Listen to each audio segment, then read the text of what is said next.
Greetings, friends and family. My name is Lamika. And I am Deontay. And this is our channel, Carrolls Ever After. So what are we going to talk about today? Alright, so today we're talking about twofold. So if you remember the last video we did, we ended it off talking about my most memorable moment of our relationship. And we talked about confirmation and prophecy, right? And so in this video, we're going to talk about the confirmation, which is my favorite moment of our relationship. However, we also want to talk about how we met and how we got to this point, and then to kind of give you guys a glimpse of our journey, how we got here, as the becoming the Carrolls, as you know us. So. And we might get spooky on y'all. I know that we got our super saved church. We just came from church. We had an evening service. Our cameraman is tired. The person that do her makeup is tired. We all tired. Because you know church be making you hungry. Yeah. You want to eat and you want to go to sleep. The church naps on Sundays. Yeah. Then run doing church aerobics. Church aerobics. Spirits high. Yeah. But we hungry. Yeah. And we're not going to be like, I know we mentioned the word prophecy and things like that. This is not meant to be like super spooky or anything like that. We're just trying to give enlightenment into, again, how we met and how we made the final decision to take a journey of a relationship together, and how very clearly the Lord was able to make that for us. Right. So, how we met. Now, for some people, this is a very easy conversation. Maybe with different versions for him and her, but for us it wasn't exactly the most clear and linear. So we're gonna give you our nice, fun, complicated story. So I think about 10 years ago, we can flash back to about that point. This year will be 11 years. Okay, yeah, so about 10, 11 years. Okay, so my version, her version. I met him when I was about a sophomore, maybe junior in college, somewhere around sophomore, junior in college. And I was home from college, and it was the summertime, and I was visiting church, and I remembered going to my dad's church and being in the choir, because I always sing when I come back in the summer times. And something was going on. I looked up for 2 seconds. And I saw somebody that I hadn't seen at the church at this point. I don't know, not that I've seen everybody, but somebody I hadn't seen, walking down the aisle, I guess to go to the bathroom or something like that. And so I was like, oh, who's that? I don't know. I mean, I'm just seeing people. There wasn't as many younger people in our church at that point. There are more now, but at that point, I was like, oh, it's somebody new. I didn't think much about it. Someone was like, oh, that's such and such a son, which is a friend of my mom's. I was like, oh, okay, cool. And I went back to looking at the program, getting ready to sing the next song or direct the next song for the choir. That was how we met in the first leg of how we first saw. I first saw him. Yeah. I first saw him. I don't think we ever formally oh, this is such and such and this is such and such. But that's when I first saw him. And your version. All right. So my version is a bit similar as well. So yes, the first time I saw her was at church, and so Christian Fellowship Baptist Church. That's where we go to church. Her dad had I think he had just became the pastor at the time. Yeah, I think he had just become the pastor. And I happened to be visiting one of the Sundays. I grew up there, but I happened to be visiting this one particular Sunday, and I never forget because I was sitting next to my mother on the 3rd or maybe 4th row, and they were singing, and I asked my mother. My mother was sitting right here on my right side. I said, "Mom, who's that?" And she was like, "Oh, that's Pastor Robinson's daughter." And my words exactly, I said she was cute. I did. I said she's cute. Now, to remind you, let's be clear. This is before I even met my ex-wife or anything like that. I even had nobody. I was like, she's cute. And so not only was she attractive, I never forget what she had on. She had on this white shirt. The sleeves were kind of rolled up a little bit. She had this kind of dark green sweater on, this long green skirt, and her locks were extremely short. Right, so I never forget. She had just started them. You can tell she had just started them, and I never forget. She just kept adjusting her glasses, and so I said, she's very cute. But then she got up and she started singing, and her voice was so unique and it was so different, and her worship, I started to hear her sing, and the way that she sung, it was a voice that was unlike nobody else's voice, unlike any other female. You have a lot of preachers' daughters who can sing, who's very talented, gifted. But you can just tell her worship was extremely pure, and she just had this happy-go-lucky spirit with her. And so anytime after that point, anytime I would, see her in church, it was always like a high and by thing. And you could just tell she smiled a lot. Even if she was upset or something got on her nerves, she didn't show it. Like, you can just tell she extremely loved God. And I never forget, at that moment I was like, man, this is one attractive female. You can tell she was a little older than I was. But so that's pretty much my version. I just remember what she looked like, what she had on. And I remember not only was she attractive and was she cute, but she had a true bona fide, relationship with God. And it was evident through her worship experience when she was at church. It was evident that, she wasn't just a good, talented singer, but she was also anointed and gifted at what she did. And so anytime after that point that I came to visit, I was always moved, not just by her beauty and looks, that'll fade away, but, I was moved more so about her worship. It's one thing to be beautiful and attractive, but for a man of God, worship is always is what's going to keep his undivided attention at all times. And so it's not just her external beauty that, got my attention, but I just noticed just from afar, like, you can tell she loves to worship and she does it so effortlessly. And so that's kind of my first encounter that I had with her, just kind of in passing. Wasn't no long conversation. Can I get your number? None of that kind of stuff. I can remember my earliest moments of her was more so, this is an awesome woman of God who has a true bona fide relationship with him. So that's my version. That's my version. It kind of falls in line with yours a little bit, but yeah. And it's just interesting, you never really know who, and maybe this is a word for somebody out there who's kind of wrestling with, has God forgotten about me? Lord, I desire companionship. The desires of my heart. Your word says you give us the desires of our heart. Just know that God's timing is perfect. It is exquisite. It is beautiful. It is wrapped up in this very beautiful kind of gift just for you.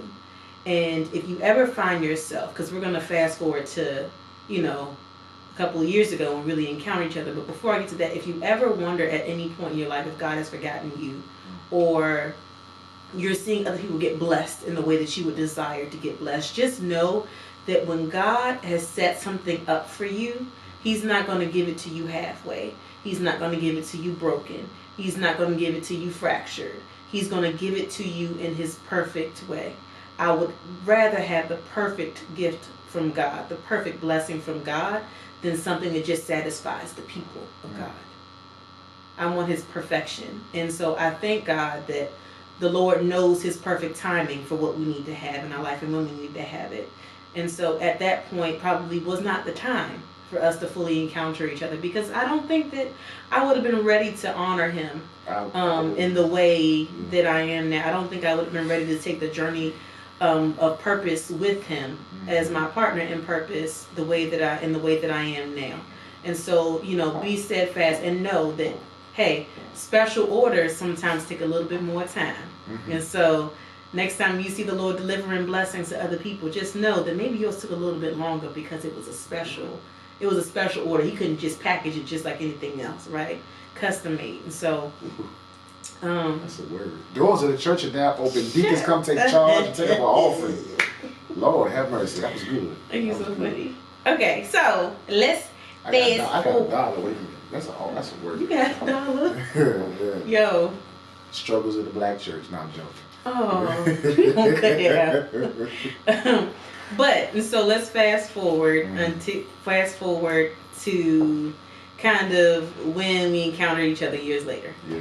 So many years later, we wound up encountering each other again, and we had both lived. We had been at the time when we first kind of encountered. It was like around our early 20s, late teens, something like that. And so we wound up encountering each other much later, some years later. And at this point, we had both had many things, major occurrences in our lives. We had both been married at a point. We both had children. And ironically, this time we see each other again for the first, or really have an actual interaction with each other again is many, many, many, many years later. And we would soon come to find out that both of us were actually like separated and like pending like divorces and things like that. And so after life, it had a whole cycle, major events. We wound up encountering each other again at church. Here we go at this church. Yeah. So I remember it was October 2016, and at that time I had been asked, because like she said, we were separated from my now former spouses. And so, we were trying to kind of find our way back in life, and trying to find out, who we are post-separation and post-divorce and all this other kind of stuff. And I had been asked to come preach at, our church. And I came, I'll never forget, it was October 30th, 2016. I came to preach, and I forgot what the sermon was. It's on YouTube, though, whatever it was. But I came to preach. And, I remember her being there. She was singing in that same spot that she was when I saw her 10 years ago. Oh, wow. I sang that Sunday. Huh? You did. You were wearing a dashiki. See, my memory is like that. You were wearing a dashiki, and Seth had a dashiki on, too. My memory is horrible, Jack. You had your locks in a ponytail. I pay attention. She had a dashiki on, this little blue dashiki. And I never forget preaching. I think I talked about the woman with the issue of blood, and after the sermon was over with, I remember speaking to her, and we had kind of touched hands, and we were shaking hands, and I was like, "Oh, you look like your posture had changed." It was like a little cliche that I had in the sermon, and we kind of laughed at it, and so after that, it was like, prior to that, actually, her face just kept popping up, and mind you, maybe I guess I should say this now, but make it make sense. Make it make sense. So fill in the blanks. So kind of fill in the blanks. Why I say I kept seeing her face, because prior to my last marriage, when I had first met her, I used to always get these visions of her and I actually being together and working together, and they would come, kind of like not often but sporadically. And back then I knew nothing about prophecy. I knew nothing about dreams and visions, how the Lord works in those, how he uses those. So I didn't think much into it or think much of it. And so I used to see those visions or whatever, and I would never, ponder on them. But then those same visions and dreams started coming back prior to me actually coming to the church to preach. And I was like, why am I seeing this? We have no connection. We don't talk. I didn't have her number. The most we were friends on Facebook. And that was like the strangest thing. I'm like, why am I seeing this stuff? And so when I came in October to come preach, and I'll never forget, after I had preached the sermon, I touched your hand, you just feel like this spiritual, like, kind of wave, electric shock that was in the handshake. And so after that, I never forget, I was like, why is it that her face just keeps popping up? Like, why do I keep seeing her face? And I never forget it. I preached October 30th, 2016. November, that following month, me and my cousin, and if he was here, he'd tell you the exact same story. We were coming from Chuck E. Cheese in Waldorf. I had my kids. He had his little brother, and we were all in the car, and we're driving, and I'm like, Rashad, and mind you, my cousin, he's saved, but he ain't the most spiritual person that knows all about dreams and visions. But I just had the need. I said, Rashad, why do I keep, seeing Lamika's face? I don't know why. I'm not getting married again. I'm not dating again. I don't want nobody. I was ready to be a Baptist nun. Look. A Baptist or non-denominational, like, it's me and you, Jesus, and I'm gonna be Seth Mama for the rest of my life. We're gonna talk about that in another video. And so let me tell you how the Lord was working, right? So we're driving from Waldorf, from the Chuck E. Cheese, right? And I'm driving pitch black, going on Branch Avenue. And I said to my cousin, Rashad, I don't know why I keep seeing Lamika's face. Like, why do I keep seeing her face? And he was like, I don't know. He said, I don't know why. He said, maybe, I don't know, you so spiritual. Maybe God trying to do something. I was like, I don't know. But it's bothering me. I said, because we don't talk. I don't have her number. We don't talk over. Like, only time we talk is like, high and by in church whenever I come visit. Like, that doesn't make sense. And so when I said that, I lied to you. Now, as God is my witness and my cousin, about 5 minutes later, my phone goes off, and it was a message on Facebook, and it was from her. And I was like, God, you have got to be playing with me. Like, I was trying to reconcile even then. I said, what is going on? And I said, Rashad, look. I said, you think I'm lying? Look. And he looked, and he was like, I don't know. He said, respond back to the message, respond to it.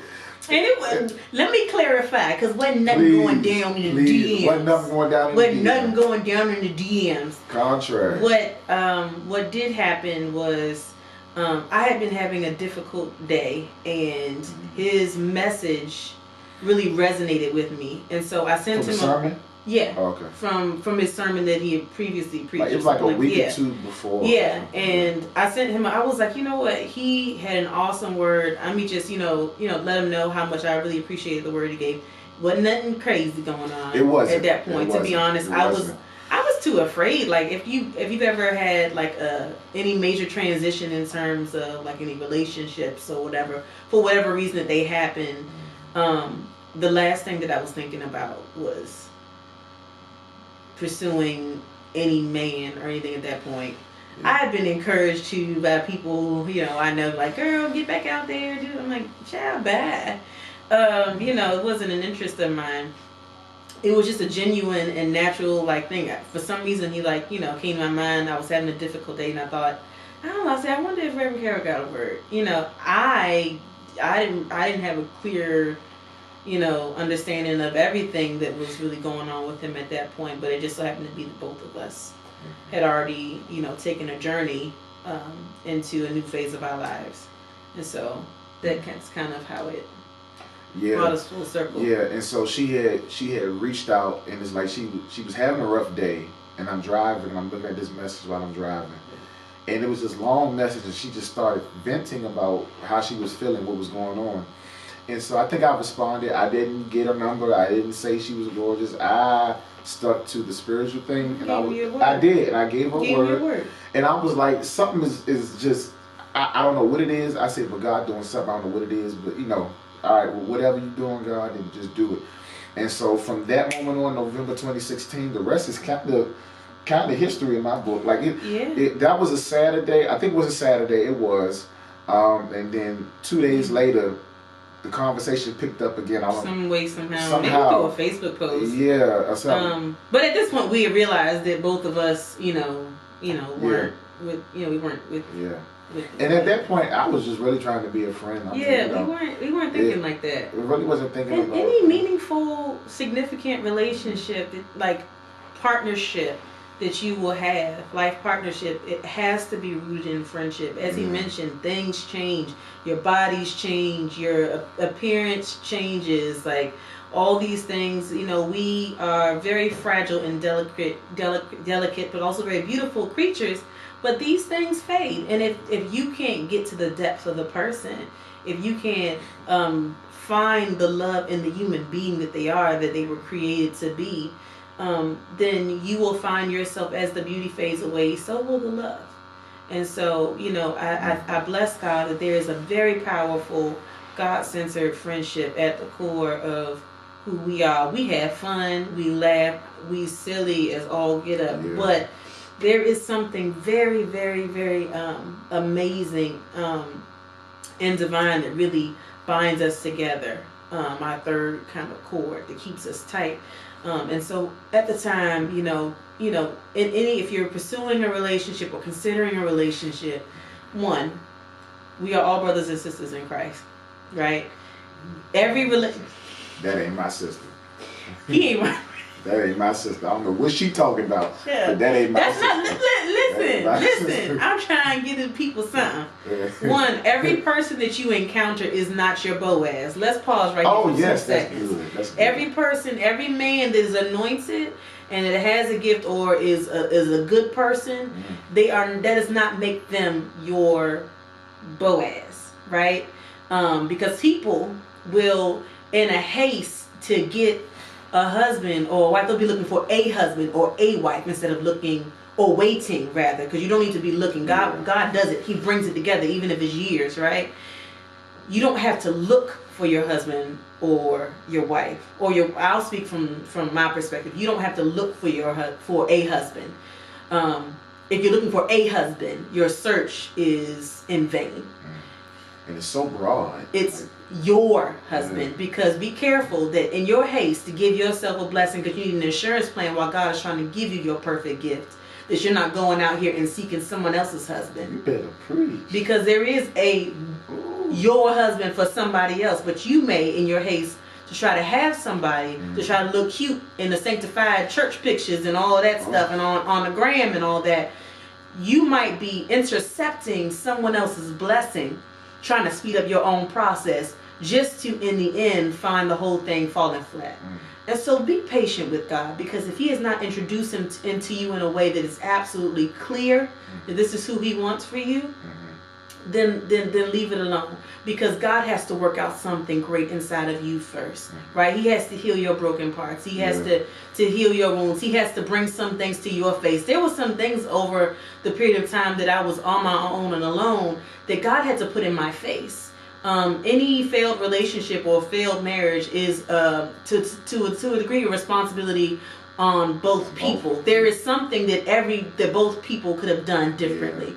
And so I had to own that. I had to own my shortcomings. I had to own what I wanted to see differently. I had to change my language. And we're going to talk about changing language when we get to the counseling video, and the power of counseling, the power of confronting yourself.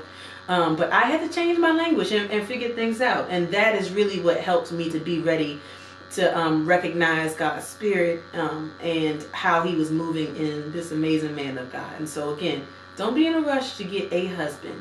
Wait for God to bring your husband to you, and he will find you. He will find a wife.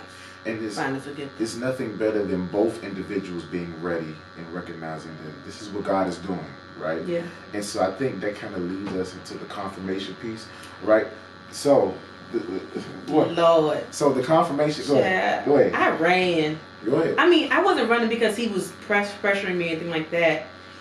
The idea when feelings began to develop eventually, we still, even though we had some feelings, we didn't fully entertain them because we knew we were trying to take our time and we weren't in a stage in our life when we could take that leap. So we were patient with ourselves and with God for the journey. But it took some confirming from God for me to even be remotely willing to consider the possibility. Jesus, Mary and JoJo. It was took a minute. It was a lot. And it's not because I didn't see evidence of it. And God went the extra mile to prove a point, to make it clear about what it was. And so I think out of the two of us, it didn't take long for me to understand, because by this time in my life, like I said before, when I was seeing those visions and dreams and all that kind of stuff, I didn't know nothing about the prophetic. I didn't know, but fast forward 7, 8, 9 years later, I'm perfected in my gift and my call. And, it doesn't take me a long time to reconcile. Mind you, I had been separated, in the divorce process and going through that. And so I'm spending a lot of solitude. I'm spending a lot of time with God to where I'm getting more and more revelation, not about her, but about myself. Because before she even came into the picture, the Lord was dealing with me about Deontay. Yeah. And so he was perfecting my gift. And so, of course, for a long time. That season of solitude. We call it a season of solitude. Right? It's healthy. Right? It's healthy. Right. So I spent, 2 years in my own apartment, post separation and divorce and that whole phase. I didn't have a TV. I didn't have no kind of cable. When I went home, it was me and God. If I didn't have my kids every other week, it was me and God, fasting, praying. I got extremely small. Some people probably thought I was stressed out because of divorce. No, I was fasting. I was turning my plate over because those last 7 years of being in that, marriage relationship, it really took a toll on me to where I said, God, I'm near 30, so I don't want to go through the same thing over and over again. If I want something different, let me do something different. And so for me, it was just doing something different. And because when a relationship with God is like give and take. When you give of yourself and you give of turning over your plate and you give to have that prayer life and that fasting time, he'll give you revelation in return. He'll give you prophetic utterances in return. He'll give you confirmation about where you need to be currently and where you need to be going on in your life. And so for me, that's what it was. That's why it didn't take me a long time to reconcile. Then I started to remember, these dreams I had, is this what you were trying to do? Were you trying to forecast, the future? And so, okay, all right, I kind of get it, God, but still make some stuff, kind of plain and clear, because I don't have time to go through the same cycle. I don't have time to go through nothing to where it's I'm wasting my time or, and honestly. It's fear invoking. It can be fear invoking when you go through major transitions like that. Anybody close to me at the time, when I talked about her and I was trying to reconcile what this was, honestly, I ran from the idea of her because I didn't want nothing to do with the first family. I didn't want to be involved in that. You know, I didn't think she would like nobody like me. First of all, you know, I'm pretty sure she's gorgeous. Right? Look at it. She's gorgeous. And so anybody could come after her. They had the pedigree, the bank account, all of that. I didn't think I met the standard, you know, bottom line. You know, and so the Lord really went out of his way. When I say went out of his way, he went out of his way to bring forth a lot of confirmations and a lot of different things that we knew for a fact. This ain't nobody but God that's really trying to do this. So let's kind of get out of our own way, get ourselves together individually first, you know, do what we got to do, and get ourselves to the point to where we're not 50-50 or two half people trying to make a whole. We were trying to be two whole people to make one complete whole, union. So then that's when the confirmation, this is the fun part of our... So, we don't want to keep you too long, but we want to give you a sense of something, also some things that can lead into what's coming next as well. So, there were many very unique things that happened along the journey, and I was like, does God do stuff like this? And I was the one that needed more affirmation, because I told you I was ready to be a Baptist nun out here in these streets, you know. I was ready in the name of Jesus. I was ready, locks and all, you know. And so basically, I was praying one morning, and I was like, God, if this is who you want, if I'm on the right track, like, I need you to give me a sign or something. I said, if he's the one, then, and I literally thought about the most random thing I could think of, right? I said, I don't know. I said, make him wear a striped shirt today. Make him wear a striped shirt. Yeah. I said, make him wear a striped shirt. This is a true story. And so, you know, I'm in the car on the way to work, and we're talking, and I was like, hey, how are you? He's like, I'm great. I was like, what are you wearing to work today? And this is probably a random question, because I never asked him that ever. And I was like, you sent me a picture of what you know, your fit for the day. I sent her a picture. And so he sent me a picture, and the picture was kind of like far away, and all I could see is that he has a black shirt on. And I was like, oh, well, case closed. Boom shakalaka. What I'm gonna eat, you know. Like, I was just like, I guess that's what it is. I mean, I guess we'll just be friends always for the rest of my life, and just be a great friend. And so something happened, and I wound up going by your apartment, not in his apartment, in the parking lot. In the parking lot, in the front door. In the parking lot. Because something happened, and he was having a rough day, and I was, you know, stopping by to give him a hug, give him a word of encouragement, and then, you know, keeping on my way home. So I pull up, and I'm driving. And I pull up, and he comes to my car. I'm in the guest parking. He comes out to the car, and I look at him. I'm like, that looked at me. I was like, what? You know, I was like, I said, what you wearing? He's like, a shirt, clothes. I was like, no, what are you wearing? He was like, a shirt. I said, well, what's in your shirt? What is in your shirt? What's on your shirt? And he's like, stripes? And I was like,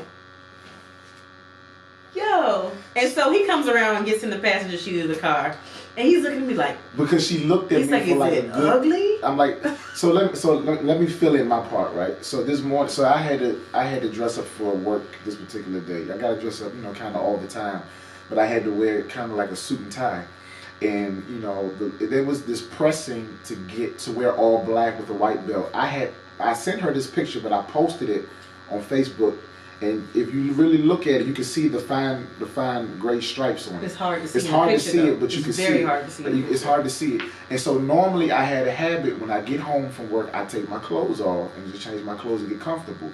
This one particular day, I was on my way home, and she said she was passing by to give me a hug because I had a rough day at work. Actually, it was really rough. And there was this pressing, no, don't change your clothes. Go outside. Just put your jacket down and go back outside and just go out there in the car with her. And so I'm like, well, all right. You know, I'm like, all right. I don't know why, but there's a pressing. And come to find out that's God telling me not to. So I go outside and knock on the driver's side of the window, and she looks, and that look she had, and she just had her mouth open, and I was like, "What?" I said, "Am I ugly? I know my shirt out, my pants, but like what?"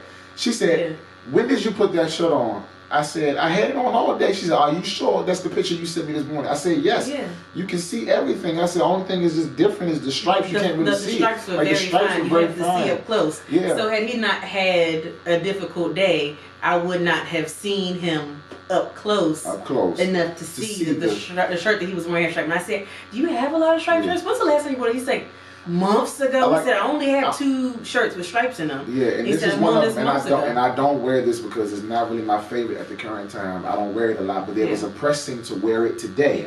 And so, and then there was a pressing, and I told her before she explained to me what happened, I said, "There's a pressing for me not to take it off, but just come outside." I was like, "But you just looking at me laugh." Like she just laughed. She just laughed. And so she asked me, God got a sense of humor. She asked me, she said to me, "I asked God this morning, if you were to be my husband, then let you have a striped shirt on." And I looked at her, I said, "Well, I don't know what more you need to hear then." Because I was still stubborn, so it took a couple more.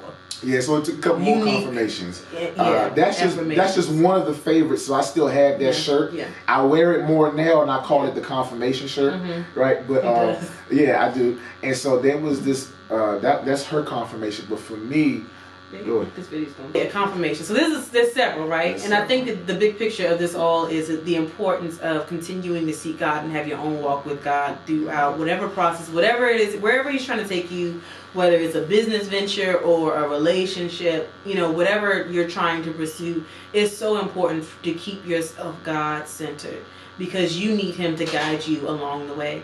And so I think that we'll probably talk about next. There's a couple of videos we have coming up next. Courting versus dating. Yes. Because there's a difference. There is a difference. There is a difference between what is courting? What's dating? But you said what is? We're gonna talk about it. You gotta watch the next video. You gotta watch the next video. Yeah. We're also gonna a couple of topics we have coming up. Is also about like counseling, and like addressing your own personal wellness as you're trying to journey in your purpose, and not just for like a spouse to come along, but because you deserve that. And so we're going to talk about that as well, because counseling was also a big piece of things that we had to work through this last year was a really big piece. Yeah. And so we're talking about spiritual counseling, and then what I would call the secular counseling, or like the therapeutic counseling. Do like you pastoral, need both? like a pastoral counseling. Like, do you need both? Is it necessary to do one or the other? And we're not going to tell you the answer. We're just going to talk to you about our experience, right? So we want to get your thoughts and feedback. You welcome them. Do you feel like there's a difference between courting? Courting and dating, courting right? versus dating. Should there be a distinction between courting and dating? We're going to talk about what our definition of each of those is in our next video, and how we decided to pursue things this time around. And so, we're so excited to have shared this with you again. This is all a part of our series, Becoming the Carrolls, as we journey toward the altar. And this is our chance to share more about ourselves and our journey with our friends and family. Also, I don't know, the Lord just dropped it in my spirit. Also, if y'all got any questions for us, like relationship questions, because now videos that you want to see, the videos that you want to see, but I know y'all are hearing our story now. You might have some questions, because some of y'all might be figuring out, what is this the one, or is that the one, or what should I be doing? Comment below. Comment below, and we'll take at least 2 minutes and answer maybe 2 or 3 questions in the beginning of the next video, just to answer your questions and give y'all some feedback. But do me a favor, like, tag, share, and subscribe. I got it right this time. Yeah, she got it right this time. Yes. Yeah. So we'll see you in our next video. See you on the next video. But did we want to announce the winner, or we want to wait? No, we gotta do that now. Oh. Yeah. Shout out to those who participated in our last giveaway. Our love giveaway. You can also just tag on social media, but also like and subscribe below. To continue to show us love. And when we do have other giveaways and really great opportunities to engage you guys and show some love to you, you can be alert and in queue and ready to go. So we always love to hear from you, so please share your thoughts, feedback, comments. If you have questions, something you want to probe a little bit more, doesn't make sense, you want to see another video, feel free to share. Yeah. Follow us on Instagram at Mika Bear 88. Yeah. At Deontay Curl. All one word, one name. Deontay Curl. Yeah. Flow. And Mika Bear 88. Yeah. All right. Thank you. We love y'all. Y'all yes. have a good one. Now we finna eat because it's after church. And I can take this towel off, okay?